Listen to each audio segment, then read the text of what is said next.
Suez नहर के बारे में पढ़ रहे हैं हम। हिंद महासागर हमारा टॉपिक चल रहा था। ये स्वेज़ नहर है, ये आप लोग जानते हो, ये उत्तरी अमेरिका है, उत्तरी अमेरिका महाद्वीप है, और ये दक्षिण अमेरिका महाद्वीप है, और ये वाला यूरोप है, यूरोप, और ये वाला अफ्रीका, और ये अपना अटलांटिक महासागर है एस आकार का, और ये हमारा एम आकार का है, ये हिंद महासागर है। ये हम इतना पढ़ चुके हैं। और त्रिभुज के आकार का है ये वाला अपना प्रशांत महासागर है, त्रिभुज के आकार का है। ये दोनों इससे जुड़ते हैं आपस में ग्लोब के द्वारा। तो अब हम इतना पढ़ चुके हैं, इससे आगे पढ़ रहे हैं अपने। ये यूरोप महाद्वीप है, और ये एशिया, हमारा एशिया महाद्वीप है, और नीचे ऑस्ट्रेलिया ये वाला। ठीक है, अब हम स्वेज़ नहर के बारे में पढ़ रहे हैं। ये आपको पता है, ये है भूमध्य सागर, और आपको याद होगा यहाँ पे एक संधि थी जिसका नाम था जिब्राल्टर जल संधि। ठीक है, जिब्राल्टर जल संधि। उसी प्रकार यहाँ एक इजिप्ट के पास या मिस्र के पास एक नहर निकाली गई है, नहर, नदी नहीं, नहर, जिसका नाम है स्वेज नहर, स्वेज नहर। इस तरीके से, ठीक है, एक नहर निकाली गई है जिसका नाम है स्वेज नहर, स्वेज नहर। अब ये किसको जोड़ती हैं, तो ये आप देख पा रहे होंगे, इधर की ओर क्या है, लाल सागर है, यहाँ पे लाल सागर है, ये लाल सागर है, लाल सागर, रेड सी। ठीक है, और यहाँ पे क्या है, यहाँ पे है भूमध्य सागर, भूमध्य सागर। ठीक है, और लाल सागर हो गया, एक भूमध्य सागर हो गया। ठीक है, अब ये स्वेज नहर है। अब इसका निर्माण कब करवाया गया, ठीक है, निर्माण कब करवाया गया, और ये किसको जोड़ रहा है आपस में, ये हमें याद रखना है। जो स्वेज नहर है वो किसको जोड़ती है आपस में, तो भूमध्य सागर को लाल सागर से जोड़ती है। पहली लाइन ये इम्पोर्टेंट है, किसकी, स्वेज नहर की, स्वेज नहर की। याद रखना ये कौन सी नहर है, स्वेज नहर।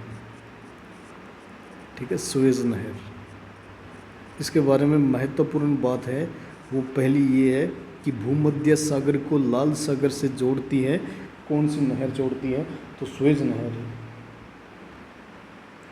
अब जिसका निर्माण किसने करवाया था, तो जिसका निर्माण करवाया था इस यूके देश ने, यूके, ये वाला जो हम कह रहे थे, ठीक है, ये यूके, यूनाइटेड किंगडम, इन्होंने करवाया था इस नहर का निर्माण। इसने क्या किया, मिस्र की भूमि को, ये मिस्र था, यहाँ पे इजिप्ट के अंदर मिस्र है, यहाँ का हिस्सा, उसको इसने काट करके, इस मिस्र की भूमि को काट करके, ठीक है, एक नहर का निर्माण करवाया यूके देश ने, और उसी को बोला जाता है स्वेज नहर। ठीक है, याद रह जाएगा। अब ये प्रारंभ कब करवाया था यूके देश ने, मिस्र देश की भूमि को काट कर बनाया था, तो इसने प्रारंभ करवाया था, इसका निर्माण कार्य प्रारंभ हुआ था 1859, 1859। और ये पूर्ण कब हो गया था काम, तो ये ध्यान रखना, ये पूरा हो गया था काम 1869, 1869 में ये पूरा हो गया था। ये कार्य, निर्माण का जो कार्य था वो पूरा हो गया था। अब इससे फ़ायदा क्या हुआ, पहले भारत आना था, ये रहा भारत हमारा, ठीक है, इंडिया हमारा, यहाँ आना था, तो यहाँ से चलते थे यूनाइटेड किंगडम वाले, यूके वाले, इसको पूरा कवर करके फिर भारत पहुँचते थे। ठीक है, अब ये कहाँ से आने लग गए, तो यहाँ से आने लग गए, ये जिब्राल्टर जल संधि है, इसको पार करके भूमध्य सागर से होते हुए, इसके बाद में ये लाल सागर किसके माध्यम से, स्वेज नहर के माध्यम से, और यहाँ ये भारत की ओर आने लगे। अब इससे क्या हुआ, इससे कितने किलोमीटर का सफ़र कम हो गया इनका, 7 से 8,000 किलोमीटर का सफ़र था, वो कम हो गया इनका। ठीक है।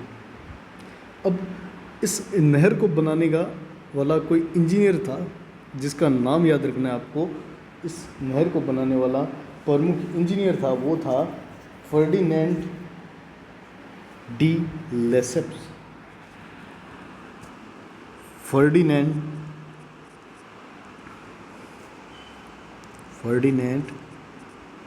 डी लेसेप्स, ये इंजीनियर था, फर्डिनेंड डी लेसेप्स। ठीक है। अब इस सुएज़ का नहर का जो अभी तक ये यूके देश पूर्णतः सभी अंतर्राष्ट्रीयकरण नहीं हुआ था, यानी इससे गुजरना था तो कुछ है ना शर्तें थी इससे गुजरने की, लेकिन इसका अंतर्राष्ट्रीयकरण हुआ, इसे सभी देशों के लिए खोल दिया गया। ये कब हुआ अंतर्राष्ट्रीयकरण इसका? ये अंतर्राष्ट्रीयकरण हुआ इसका हुआ अंतर्राष्ट्रीयकरण 1956 के अंदर हुआ। ये याद रखना, सभी देशों के लिए खोल दिया गया इसे। अब अंतर्राष्ट्रीयकरण को मान्यता भी दी गई। मान्यता कब प्रदान की गई अंतर्राष्ट्रीयकरण को? इसको मान्यता दी गई यूएसए के द्वारा या संयुक्त राष्ट्र संघ के द्वारा। ठीक है, यूएनओ के द्वारा इसको मान्यता दी गई। वो मान्यता कब दी गई? तो 1967 के अंदर इसको मान्यता दी गई। ये हमें याद रखना है। अब इसकी लंबाई कितनी है सुएज़ नहर की? लेंथ, विड्थ और हाइट कितनी है? तो इसकी लेंथ की बात करता हूँ मैं, लंबाई की बात करता हूँ तो 162 किलोमीटर है इसकी लंबाई, 162 किलोमीटर। और 60 मीटर इसकी क्या है? चौड़ाई है। और हाइट कितनी है इसकी? तो हाइट या गहराई बोल दो इसको, तो 10 मीटर गहरी है। ये सुएज़ नहर का कुछ बातें हैं महत्वपूर्ण। अब इसको निर्मित हुए अभी तक 150 वर्ष के लगभग हो गया है, 150 से ऊपर हो गया है। ठीक है। अब ये अपने को ध्यान में रखना है कि यह जो नहर है, ये वाली नहर है, इसको थोड़ा सा बड़ा करके लेते हैं अपने इधर नीचे की ओर। ठीक है, ये हमारी नहर है। ठीक है, ये हमारी नहर है।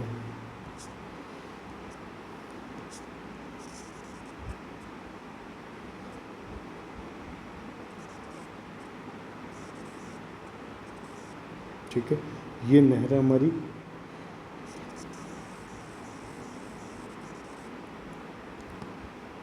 और इसमें पानी है, और इस नहर का नाम क्या है? सुएज़ नहर है। इस तरीके से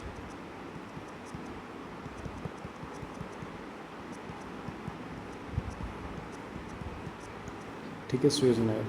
अब इसके दोनों साइड हम पता है हमें क्या क्या चीज़ है। इधर की ओर तो है लाल सागर,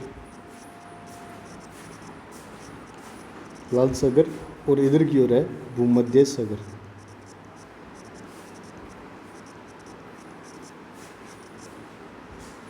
ठीक है। अब इधर ना एक बंदरगाह है इस साइड में। ठीक है, इस साइड में एक बंदरगाह है, बंदरगाह यानी डॉकयार्ड, वो है।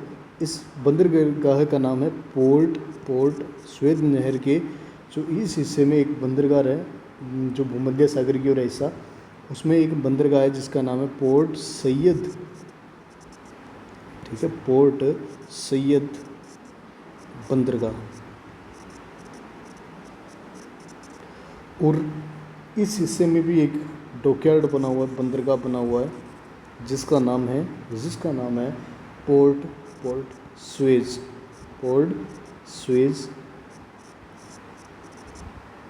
बंदरगाह।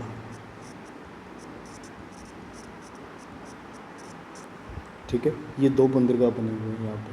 अब 2 मैंने साइड में उभरे हुए से निशान बनाए हैं इस तरीके से। ये रहा, ये यहाँ पे झीलों का निर्माण किया गया है। 3 झीलें बनाई गई हैं यहाँ पे। अब इन झीलों के नाम याद रखना है आपको। इस झील का नाम है टिमसा झील, टिमसा झील, टिमसा झील। और इस झील का नाम है, ठीक है, ग्रेट बिटर झील, ग्रेट बिटर झील।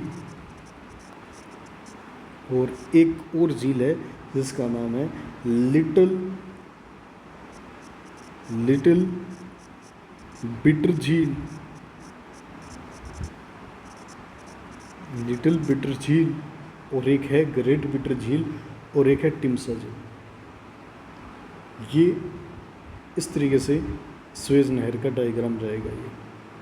ये आपको मैंने बताया अभी सुएज़ नहर का एक मोटा मोटा डायग्राम, ठीक है, जो आपको याद भी रखना है। और महत्वपूर्ण बात है इसके अंदर जो वो आपको याद भी करनी है, ठीक है। ये सुएज़ नहर के बारे में आपको मैंने बता दिया, सुएज़ नहर, ठीक है। अब इसके बाद में हम बात करते हैं एक जल संधि के बारे में, ठीक है, जो श्रीलंका और भारत के बीच में है। यहाँ एक जल संधि है, ठीक है, यहाँ एक जल संधि है जिसका नाम है पाक जल संधि, पाक जल संधि, पाक जल संधि। ये क्या करती है, भारत को और श्रीलंका को, भारत और श्रीलंका को अलग अलग करती है। कि भारत अलग हो गया और श्रीलंका अलग हो गया इससे।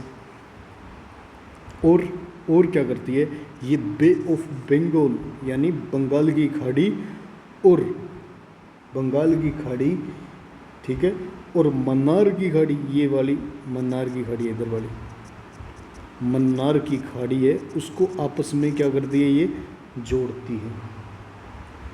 याद रखना, पाक जल संधि किन दो स्थानों को अलग करती है, तो भारत और श्रीलंका को अलग करती है। किन को जोड़ती है, तो बंगाल की खाड़ी को जोड़ती है मन्नार की खाड़ी से।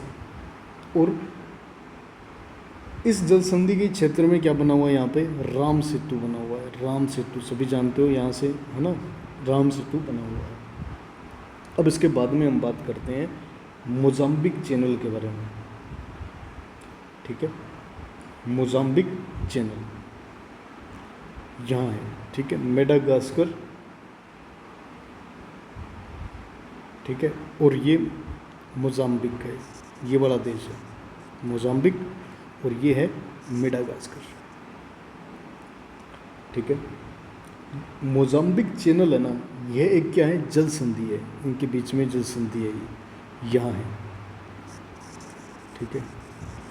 अब ये जल संधि क्या करती है, ये अफ्रीका महाद्वीप के मोजाम्बिक देश और मेडागास्कर देश दोनों को अलग अलग करती है। और जोड़ती किसको है, तो जोड़ती ये जल संधि है वो हिंद महासागर है ये, इसके एक भाग को दूसरे भाग से जोड़ती है, ठीक है। तो ये जल संधि एक भाग से दूसरे भाग को जोड़ती है। अब हमने पढ़ा था ये लाल सागर है, ठीक है, लाल सागर के माध्यम से आ रहे थे अंग्रेज सारे के सारे। अब लाल सागर यहाँ पे ख़त्म होता है इस एरिया में, और यहाँ पे भी एक जल संधि है, सुएज नहर के बाद एक जल संधि आती है जिसका नाम है बाब, ठीक है, बाब अल मंदेव, बाब अल मंदेव जल संधि, ठीक है। ये किसके मध्य है, तो लाल सागर और अदन की खाड़ी, ये अदन की खाड़ी है इधर वाली, ठीक है। बाब अल मंदेव जो संधि है वो लाल सागर को अदन की खाड़ी से जोड़ती है। और यहाँ पे इधर साइड में क्या है, अफ्रीका महाद्वीप है, इधर साइड में क्या है, तो अफ्रीका महाद्वीप है, और इधर साइड में क्या है, एशिया है, दोनों को अलग अलग करती है, ठीक है। इस जल संधि को क्या बोला जाता है? आंसुओं के द्वार उपनाम से जाना जाता है, क्योंकि लाल सागर को पार करके जब बोट यहाँ पे आती है तो इतनी ज़्यादा यहाँ पे इन्वायरमेंट ऐसा है कि आंसू अपने आप निकलने लग जाते हैं, ठीक है, जलवायु के कारण। तो अब जलवायु परिवर्तनों के कारण यहाँ पे इस तरीके का इन्वायरमेंट है यहाँ का कि आंसू अपने आप निकलने लग जाते हैं। तो इस जल संधि को क्या बोला जाता है? बाब अल मंदेब जल संधि को क्या बोला जाता है? तो आंसुओं के द्वार के नाम से जाना जाता है। किस नाम से जाना जाता है? तो आंसुओं के द्वार के नाम से जाना जाता है इस जल संधि, ये याद रखना है। अब इसके बाद में, ठीक है, अब ना एक जल संधि और है जिसका नाम है अपने हारमुज जल संधि। हारमुज जल संधि,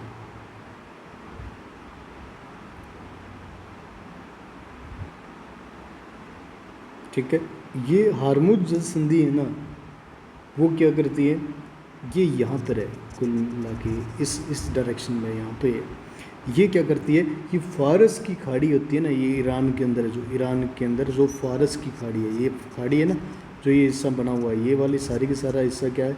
फारस की खाड़ी का है। फारस की खाड़ी को, ठीक है, ओमान की खाड़ी से जोड़ती है। ये इधर ओमान की खाड़ी, ये हारमुज जल संधि है। ये इस जल संधि का नाम क्या है?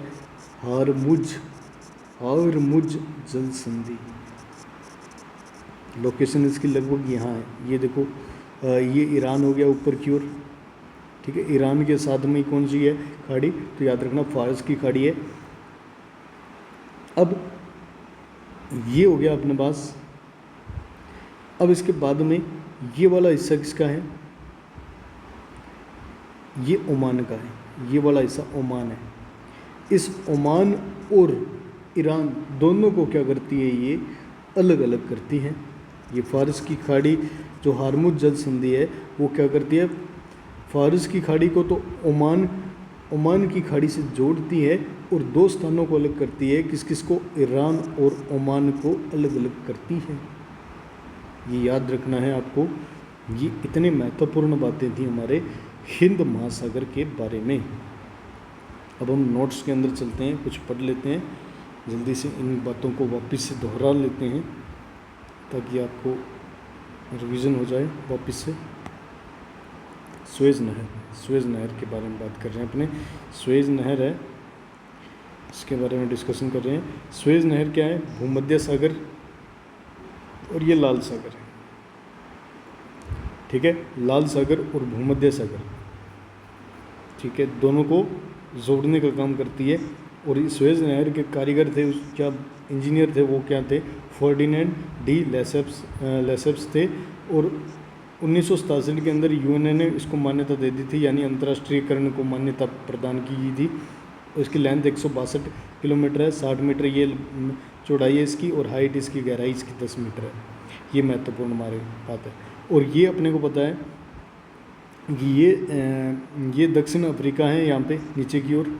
इसमें केप ऑफ गुड होप यहाँ पे एक जगह है, यहाँ पे रुकना पड़ता था जब पुर्तगाल से कोई नागरिक आते थे तो उसको यहाँ पे रुकना पड़ता था, फिर अगले दिन आगे का सफ़र करना पड़ता था, यानी लंबा मार्ग था ये। तो अब सुएज़ नहर बनाने से ये क्या हो गया? छोटा मार्ग बन गया ये ध्यान रखना है आपको, ठीक है। अब ये मिस्र को काट करके बनाई गई थी यूके के द्वारा, तो 1800 इस तरीके से 7000 8000 की दूरी कम हो गई थी, यूके ने बनाई थी। 152 वर्ष हो चुके हैं, 152 से ज़्यादा हो चुके हैं, तो लगभग 5-7 साल और ऊपर हो चुके हैं ना। तो अब राष्ट्रपति नासिर थे, उन्होंने क्या किया था? अंतर्राष्ट्रीयकरण किया था, 1956 के अंदर किया था इसका।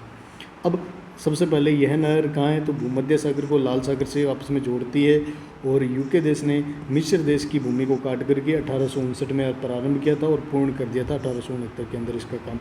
अब यूरोप और भारत के मध्य लगभग दूरी कितनी कम हो गई थी? तो 7 से 8000 किलोमीटर कम हो गई थी। इसके प्रमुख इंजीनियर कौन थे? तो फर्डिनेंड डी लेसेप्स थे।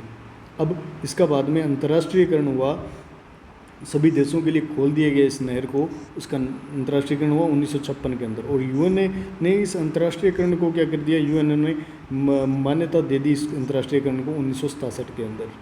ठीक है, अब स्वेज नहर की लंबाई कितनी है, तो 162 किलोमीटर है, और चौड़ाई कितनी है 60 मीटर है, और ऊंचाई कितनी है 10 मीटर है, या गहराई कितनी है 10 मीटर है इसकी। ठीक है, स्वेज नहर के निर्मित हुए लगभग कितने वर्ष हो चुके हैं, 150 वर्ष हो चुके हैं लगभग।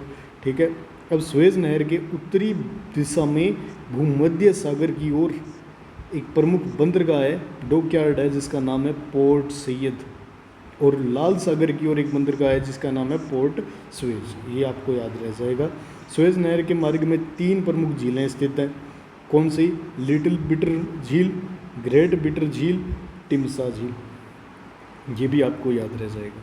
अब इसके बाद में पाक जल संधि, ये भी हमने बात की थी, डिस्कशन अच्छे से किया हुआ है।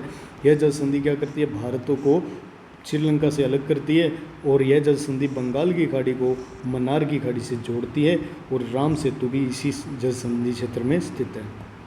अब इसके बाद में मोजाम्बिक चैनल। मोजाम्बिक चैनल की बात करें तो यह जल संधि अफ्रीका महाद्वीप के मोजाम्बिक देश को किससे अलग करती है, तो मेडागास्कर देश से अलग करती हैं, और हिंद महासागर के एक भाग को दूसरे भाग से जोड़ती हैं, मोजाम्बिक चैनल।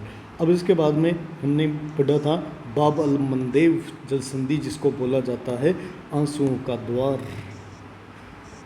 ठीक है, ये कहाँ है, तो ये जल संधि क्या करती है, लाल सागर तक, तो अपने को पता है भूमध्य सागर को लाल सागर से जोड़ने वाली कौन है, स्वेज नहर है। लाल सागर को आगे जोड़ती है अदन की खाड़ी से, वो कौन सी जल संधि जोड़ती है, तो बाब अल मंदेब जल संधि जोड़ती है।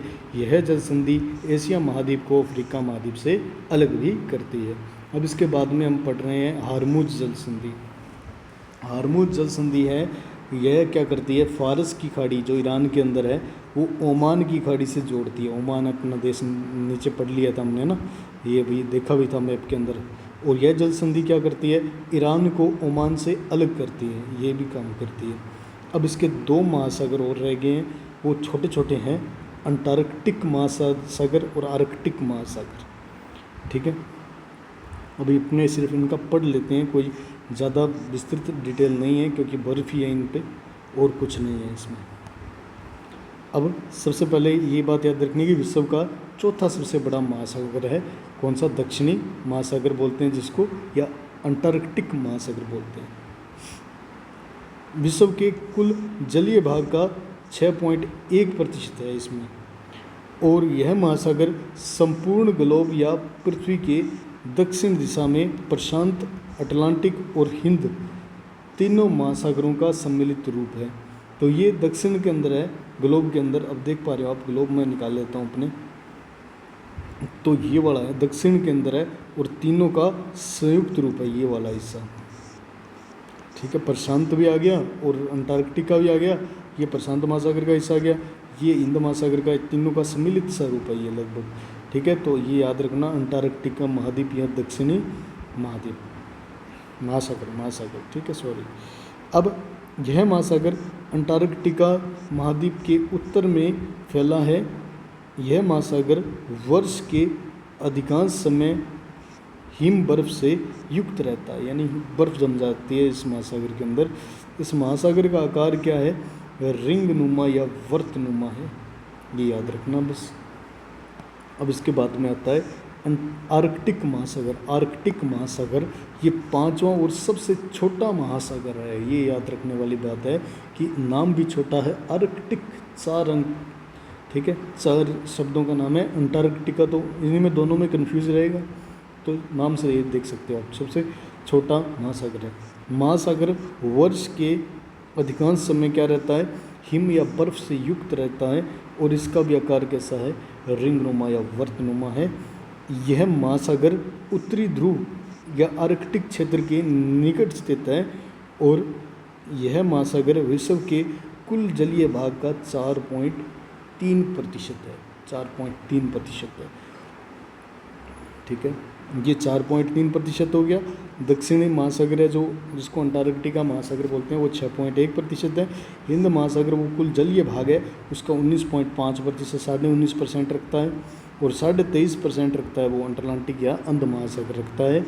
और इसके बाद में प्रशांत महासागर 46.6% भाग रखता है। अब इसके बाद में हम पढ़ेंगे महाद्वीप, स्थलीय भाग विश्व का। उसमें महाद्वीपों में बांटा गया है स्थलीय भाग को, उसके अंदर देश कौन से हैं, क्या क्या है, वो सारा हम डिटेल से नेक्स्ट वीडियो के अंदर पढ़ेंगे, नेक्स्ट क्लास के अंदर पढ़ेंगे। धन्यवाद।